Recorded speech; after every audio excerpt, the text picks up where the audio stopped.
मेरी बुआ ने मुझे पाल पोस कर बड़ा किया और मेरी शादी एक खूबसूरत लड़के से कर दी। लेकिन वह लड़की हर 2 घंटे बाद नहाने जाती और 3 घंटे बाद बाथरूम से नहा कर निकलती और फिर घर की सफाई करने लग जाती।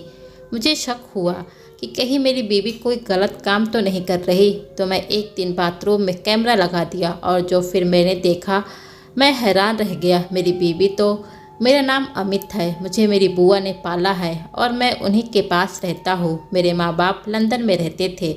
मेरे 2 भाई और भी थे, वो भी लंदन में मेरे माँ बाप के पास रहते थे। असल में मेरे बाप का सारा बिजनेस लंदन में है। शादी तो उन्होंने इंडिया में की थी, मगर शादी के बाद वे हमेशा के लिए लंदन शिफ्ट हो गए थे। मेरी दादी दादा कब के मर चुके थे। बस मेरी एक ही बुआ थी जिनकी शादी मेरे बाप ने ही की थी, मगर शादी के बाद बुआ की अपने पति से ना बन सकी और 3 साल बाद उन्हें तलाक हो गई थी। तभी पापा ने उन्हें लंदन अपने पास बुला लिया था। तब मैं 3 साल का था। कुछ वक्त लंदन रहने के बाद पापा ने अपनी बहन की दूसरी शादी करने का फैसला किया। आखिर कब तक वह ऐसी ज़िंदगी गुजार सकती थी, मगर बुआ ने शादी से इनकार कर दिया और कहा कि वह ऐसे ही ज़िंदगी गुजारना चाहती हैं। उन्हीं दिनों मेरी माँ प्रेग्नेंट थी। बुआ इंडिया आना चाहती थी, तभी पापा ने उन्हें इंडिया भेज दिया, मगर वह हमेशा के लिए मुझे अपने साथ ले आई थी। मेरे बाप को इस बात पर कोई ऐतराज़ न था। पापा बुआ को खुश देखना चाहते थे। वह शुरू से ही मुझसे बहुत प्यार करती थी। उन्हें इंडिया आकर मुझे बहुत प्यार से पाला। मुझे एक अच्छे स्कूल में पढ़ाई हासिल करवाई। हमारा सारा खर्चा मेरे माँ बाप उठा रहे थे। किसी चीज़ की फ़िक्र नहीं थी। वे भी मुझसे मिलने आते थे, मगर मेरे भाई कभी इंडिया नहीं आए थे और आना भी नहीं चाहते थे। शायद वे वहीं पर ही ज़िंदगी गुजारना चाहते थे। मैंने अभी बीए ही किया था कि एक दिन बड़ी खौफनाक खबर आई। मेरे माँ बाप कार एक्सीडेंट में मर गए। हालात ऐसे थे कि मैं और मेरी बुआ में से कोई भी वहाँ ना जा सका। माँ बाप के देहांत होते ही मेरे भाइयों ने भी हमसे नाता ख़त्म कर दिया और हमें खर्चा भेजना भी बंद कर दिया। हालात ख़राब होने की वजह से मैं पढ़ाई पूरी ना कर सका और मैंने जॉब कर ली। मैं जवान हो चुका था। अब बुआ को मेरी शादी की जिद लग चुकी थी। मेरी जॉब भी एक अच्छे ऑफिस में लगी थी, तनख्वाह भी अच्छी थी। आखिरकार मेरी बुआ ने एक लड़की पसंद करके मेरी शादी कर दी। शादी की पहली सुबह मेरी आँख खुली तो मेरी बीवी नहाने गई थी, मगर ये देखकर मैं हैरान रह गया कि वह पूरे 3 घंटे बाद नहा कर निकली। मैं डर ही गया था कि मेरी बीवी समायरा को कुछ हो तो ना गया। जब वह नहा कर निकली तो मैंने उससे पूछा, तुम 3 घंटे सिर्फ नहाने में लगा देती हो? तो वह बोली, मैं ऐसे ही नहाती हूँ वरना मुझे सुकून नहीं मिलता। उसकी बात सुनकर मुझे ताज्जुब हुआ और मैं ये देखकर हैरान था कि कोई इतनी देर भी नहाता है क्या। फिर उसने कमरे की सफाई करना शुरू कर दिया। नई नवेली दुल्हन शर्माती हुई अच्छी लगती है, लेकिन वह तो कहीं से भी नई नवेली दुल्हन नहीं लग रही थी। उसकी किरदार पर मुझे थोड़ी सी मायूसी ज़रूर हुई थी। घर में सिर्फ मैं और मेरी बुआ रहते थे। थोड़ी ही देर बाद वह हमारे लिए नाश्ता लेकर आई, जो कि अब ऊपर वाले पोर्शन में शिफ्ट हो गई थी। मैंने उनसे शिकायत की। मैंने कहा कि आपने मेरी शादी कैसी लड़की से करवाई है। मेरी बात सुनकर बुआ परेशान हो गई। मुझसे पूछा कि आखिर ऐसा क्या हुआ है। लड़की तो बहुत ही खूबसूरत है, अच्छी भली है, उसमें तो कोई ऐसी बात नहीं। फिर तुम ऐसा क्यों कह रहे हो? मैंने बुआ से कहा कि वह लड़की बहुत खूबसूरत है, अच्छी लड़की है। मैं उसके बारे में कोई गलत राय कायम नहीं कर रहा, लेकिन मैं कहते कहते चुप हुआ। बुआ को हैरानी हुई। उन्होंने पूछा, लेकिन क्या? मैंने कहा कि मेरी बीवी सुबह नहाने गई तो 3 घंटे बाद नहा कर निकली। फिर नहाकर आने के बाद उसने कमरे की सफाई शुरू कर दी। तो मुझे बहुत अजीब लगा। मेरी बात सुनकर बुआ को हंसी आ गई थी और उन्होंने कहा कि तुमने तो मुझे डरा ही दिया था। मैंने सोचा न जाने क्या बात होगी। ये तो बहुत अच्छी बात है कि वह सफाई पसंद करती है, हर वक्त हमारा घर चमका कर रखेगी। मैंने भी उसके बारे में यही बात सुनी थी। ये बहुत ज़्यादा सफाई पसंद करती है, इसीलिए मैंने इसकी शादी तुमसे करवाई कि वह लड़की अब तुम्हारा घर शीशे की तरह चमका कर रखेगी। बुआ ने खुश होकर कहा। मैं जो कहना चाह रहा था वो मेरी बात समझ नहीं पा रही थी। मैंने सोचा उन्हें मेरी बात समझ नहीं आएगी, बिना वजह मैं ही बुरा बन जाऊंगा। पहले ही दिन बीबी की बुराई करके मैं दोबारा बुआ से बीबी के बारे में डिस्कशन की कोई बात नहीं की। मेरी बीबी ने और मैंने मिलकर नाश्ता किया। ये हंसी खुशी हमारी एक खूबसूरत ज़िंदगी की शुरुआत हुई। समारा बहुत खूबसूरत और सुलझी हुई लड़की थी। मुझे उससे कोई शिकायत ना थी। वह मेरा हर तरह से ख्याल रखती थी। सुबह सवेरे मुझे नाश्ता देकर ऑफिस भेजती थी। मेरे कपड़े वक्त पर धुले हुए और इस्त्री हुए मुझे मिलते थे। खाना वक्त पर मिलता था। उसमें एक अच्छी बीवी होने वाले सारे गुण थे। मसला तो सिर्फ एक, और वह भी एक अजीब मसला था। अजीब बात यह थी कि जब भी मैं ऑफिस से वापस आता तो समायरा नहाने में बिजी होती या फिर घर में झाड़ू लगा रही होती। मैंने सोचा कि मैं इस मामले में कोई दखल नहीं दूंगा। अगर उसके साथ ही मसला है तो उसमें बहुत सारी अच्छी आदतें भी हैं। उसने मेरा सारा घर अच्छे से संभाला हुआ है। मेरा हर काम वक्त पर हो जाता है, तो मेरा शिकायत करना सही नहीं। उसकी एक कमी को देखकर मैं उसकी बहुत सारी अच्छाइयों को नज़रअंदाज नहीं कर सकता। मैंने उसके इस आदत के साथ समझौता कर लिया और हमारी ज़िंदगी सुकून से गुजरने लगी। यहाँ तक कि 1 महीना हो गया, लेकिन इस 1 महीने में मुझे अंदाज़ा हो चुका था कि सब इतना आसान नहीं था जितना आसान मैं इसे समझ रहा था। पहली बार मुझे ताज्जुब महसूस हुआ कि जब मैं उससे कहा कि आज हम बाहर से खाना खाएंगे तो वह खुश हो गई। वह तैयार होने के बहाने से नहाने चली गई, मगर 3 घंटे बाद नहा कर निकली। तब तक मेरा मूड ऑफ हो चुका था। मैंने ऑर्डर करके खाना घर पर ही मंगवा लिया था। जब मैंने उसे कहा कि खाना घर पर मंगवा लिया है, तब उसने गुस्सा होने के बजाय खुशी का इजहार किया और मेरे साथ खाना खाने बैठ गई। मैं भी चुपचाप होकर खाना खाने लगा, मगर मैं एक बात नोट करता। मेरी बीवी जब भी नहा कर निकलती बहुत खुश होती और मन ही मन में गुनगुनाती रहती। मुझे कुछ समझ नहीं आता था, लेकिन मुझे किसी अनहोनी का एहसास ज़रूर हुआ था। उस दिन के बाद मैं सोच में पड़ गया। मैंने सोचा कि आखिर चक्कर क्या हो सकता है। मैं तो इसका बहुत ज़्यादा ख्याल रखता था, उसकी हर ख्वाहिश पूरी करता था। ऐसा नहीं हुआ था कि 1 महीने में मैंने उसकी कोई बात ना मानी हो। मैंने उसे खुश रखने की पूरी कोशिश की, क्योंकि वह मेरा ख्याल रखती थी। मेरा घर संवारा हुआ था और मेरा हर काम वक्त पर करती थी, तो मेरा भी फ़र्ज़ था कि मैं उसका ख्याल रखूं। मगर आज पहली बार मुझे अंदाज़ा हो रहा था कि दाल में ज़रूर कुछ काला है। मैं ऑफिस चला गया, लेकिन ऑफिस में भी बीबी के बारे में सोचता रहा। अजीब गरीब बातें मेरे दिमाग में गूंजने लगी कि क्या कोई इतनी देर भी नहाता है। मैं जब भी घर आता हूँ मेरी बीबी नहाने चली जाती है। रात को भी उठकर 2-2 बार नहाती है या फिर कमरे की सफाई में लगी रहती है। ज़रूर वह नहाते हुए कुछ उल्टा सीधा करती है, या तो उसमें कोई बुरी आदत ज़रूर है। वह जो दिन में कई बार नहाती है, मुझे अपने ही ख्याल पर शर्म आने लगी थी। मैं उसके बारे में इस तरह की बातें सोचना नहीं चाहता था, लेकिन फिर भी इंसान था और मर्द था, और मर्द को शक होता है। छोटी सी बात पर मेरा दिमाग में भी शक बैठ चुका था कि कुछ ना कुछ गड़बड़ तो ज़रूर है। उन्हीं बातों को सोचते हुए मैं वापस घर आया तो समायरा मुझे कहीं नज़र नहीं आई। मैं हर जगह तलाश किया, लेकिन वे मुझे नज़र न आई। तो मैं परेशान हुआ, क्योंकि उसका मायका दूर था और वह अकेले कहीं नहीं जाती थी, बल्कि जब से शादी होकर आई थी उसने मायके जाने का नाम भी ना लिया था। कहती थी कि मेरा वहाँ दिल नहीं लगता, मुझे अपना घर अच्छा लगता है और मैं ये घर छोड़कर कहीं नहीं जाना चाहती। मैंने क्या कहा, क्या तुम्हें अपने माँ बाप की याद नहीं आती? तो उसने कहा कि मुझे किसी की याद नहीं आती, मैं अपने ही घर में खुश हूँ। जब वह मुझे पूरे घर में ना मिली, अचानक मुझे वॉशरूम का ख्याल आया। मैं वॉशरूम का दरवाज़ा खोला तो मेरी बीवी बाथरूम में ही सो रही थी। मैं हैरान हुआ कि क्या पागलपन है। पहले तो मुझे लगा कि शायद बेहोश हो गई है, लेकिन जब मैंने उसे हिलाया था उसने आंखें खोली। मतलब वह बेहोश नहीं थी, वह सो रही थी। मैंने उसे कहा कि बाहर आ जाओ। मैंने कहा तुम्हें क्या हो गया है? तो उसने कहा कि सफाई करते हुए मेरी आँख लग गई थी। मैंने कहा कि फिर तुमने क्या पागलपन अपने ऊपर सवार कर रखा है? उसने कहा नहीं, आप नहीं जानते, आज बाथरूम बहुत गंदा हो रहा था। मैं कब से साफ़ कर रही थी, लेकिन साफ़ नहीं हो रहा था। इतनी गंदगी थी कि साफ़ करते करते मुझे नींद आ गई। जब उसने ये बात कही तो मुझे यकीन हुआ था ये तो सच में पागल है या फिर कुछ और ही मामला है। मैं मामले की तह में जाना चाहता था। मैंने उसे कुछ कहा नहीं और दिमाग में प्लानिंग करने लगा कि कैसे पता लगाऊं कि असली बात क्या है। मैंने उसे कहा कि काफ़ी दिन हो गए हैं तुम मायके नहीं गई हो अपने माँ बाप के पास, जो तुम्हें याद कर रहे होंगे। तो इस बात पर उसका मूड ख़राब हो गया था और उसने कहा कि मैं इस घर से कहीं दूर नहीं जाना चाहती और मायके बिल्कुल भी नहीं जाना चाहती।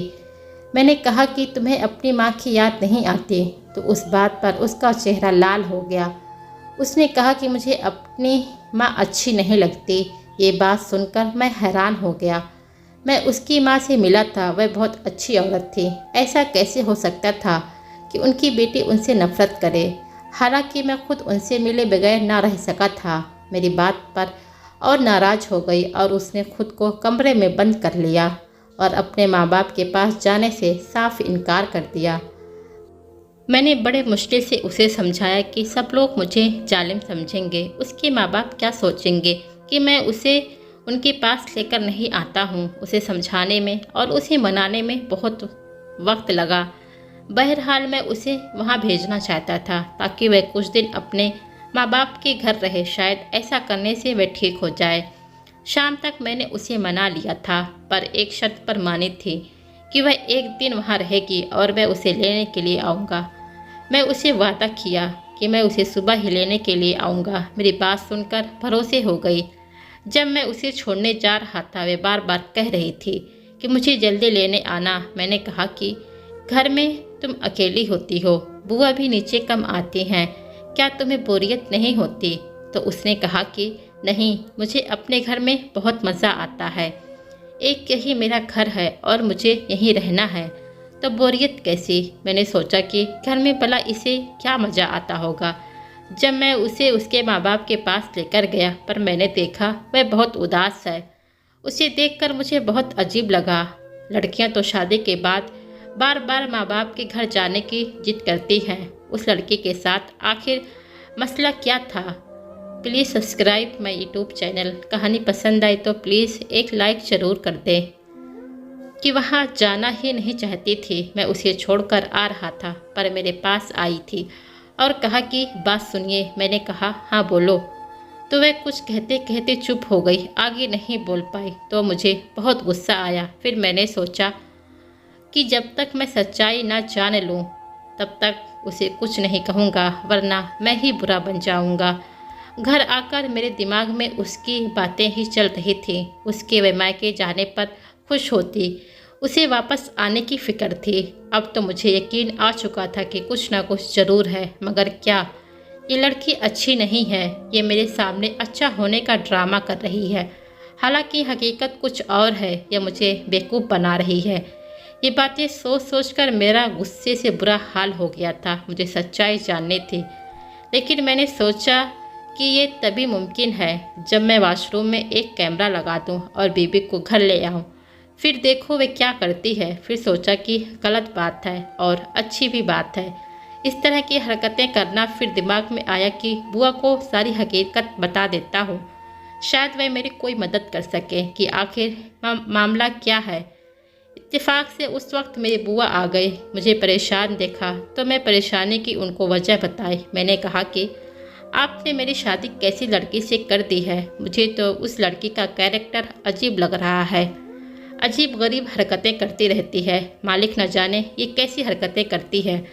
मैंने कहा कि सारा दिन और सारी रात जब देखो नहाती रहती है, जो 20 घंटे में कोई 10 बार नहाने जाती है और तो 2-3 घंटे नहाती है, और जब नहा कर आती है तो कमरे की सफाई शुरू कर देती है। जबकि आप देख ही रही हैं कि घर में सिर्फ हम दो ही हैं। आप तो ऊपर रहते हैं, घर में मिट्टी तक नहीं होती, सारी खिड़कियां और दरवाजे हर वक्त बंद रहते हैं। क्या समझती है कि मैं अंधा हूँ या बेवकूफ़? मुझे कुछ दिखाई नहीं दे रहा है, मुझे कुछ समझ नहीं आ रहा है। जब किसी लड़की की शादी होती है तो वे बार बार अपने माँ बाप के पास जाने की जिद करती है और वहाँ जाकर खुश होती है, लेकिन ये लड़की तो अजीब लड़की है। मैं इसे इसके माँ बाप के घर जाने को कहता हूँ तो मुंह बना लेती है और कहती है कि मुझे वहाँ नहीं जाना है। क्या मज़ा आता होगा उस लड़की को। उस लड़की का मसला मेरी समझ से बाहर है। कल मैं उसे उसके माँ बाप के पास छोड़कर आया तो फिर खुश होने के बजाय वह उदास हो गई। फिर कहने लगी कि जल्दी लेने आना। मैंने बुआ को सारी बातें बता दी तो वह परेशान हो गई। उन्होंने कहा कि लग रहा है कि हमसे गलती हुई है, मैं तुम्हारी बीवी से बात करूंगी। मैंने कहा कि मेरी बीवी से बात करने की कोई ज़रूरत नहीं है, उसके माँ बाप से जाकर बात करें। आखिर मसला क्या है? क्यों मेरी बीवी की समझ में कुछ नहीं आता, या फिर वह ज़्यादा ही मासूम बनने की एक्टिंग कर रही है? दाल में ज़रूर कुछ काला है। वह तो अपने माँ बाप के पास जाने से खुश तक नहीं थे। मैंने महसूस किया कि उसके माँ बाप भी उससे मिलने नहीं आए। इस बात से जाहिर होता है कि ज़रूर उस लड़की से कोई गलती हुई है, जिसकी वजह से उसके माँ बाप उससे नाराज़ हैं और उससे मिलने के लिए नहीं आते। कल जब मैं उसे वहाँ लेकर गया तो मैंने देखा कि वह तो पहले ही खुश ना थी, लेकिन उसके माँ बाप भी उसे देखकर कुछ खास खुश ना हुए। मेरी बात सुनकर बुआ ने कहा, तुम परेशान मत हो, मैं बात करती हूँ उसके घर वालों से। बुआ के कहने पर मैं जाकर अपनी बीबी को वापस लेकर आ गया। मैं दिमागी तौर पर बहुत परेशान था और मैं उससे बात करना बंद कर दी थी। वैसे ही मैं उसे घर ले आया था। उसने आते ही कपड़ा उठा लिया तो मैं वह कपड़ा उसके हाथ से छीन लिया। मैंने उस पर बहुत गुस्सा किया और कहा कि क्या तुम मुझे पागल समझती हो? मैं पागल नहीं हूँ, सब कुछ देख रहा हूँ। अगर अब तुमने कपड़ा उठाकर सफाई की या नहाने गई तो मुझसे बुरा कोई नहीं होगा। ऐसा कहकर मैंने उसे दूसरे कमरे में बंद कर दिया कि अब उसे अपने कमरे में नहीं जाने दूंगा। ये यहीं रहेगी। मैं ऑफिस भी नहीं गया और सारा दिन उसे कैद रखा और होटल से खाना लेकर आया और फिर दरवाजे को बाहर से ताला लगा दिया। और अब मेरी यही रूटीन थी। ऑफिस जाने से पहले मैं होटल से उसके लिए चाय नाश्ता लेकर आता था और उसे कमरे में बंद करके चला जाता था। बुआ भी परेशान थी। समारा से कई बार पूछा मगर वह कुछ बताने को तैयार ही ना थी। आखिर उसके साथ में मसला क्या था? अब मैं लगातार ये सब कुछ बर्दाश्त नहीं कर सकता था। वह सारा दिन कमरे में बंद रहती थी। मैं ऑफिस से वापस आता तो रात का खाना साथ लेकर आता था। मैं उसे खाने भी कमरे में दे देता। वह रोती रहती थी, मेरी मिन्नत करती रहती थी, कहती थी मुझे मेरे कमरे में जाने दो, मैंने नहाने जाना है और सफाई करनी है।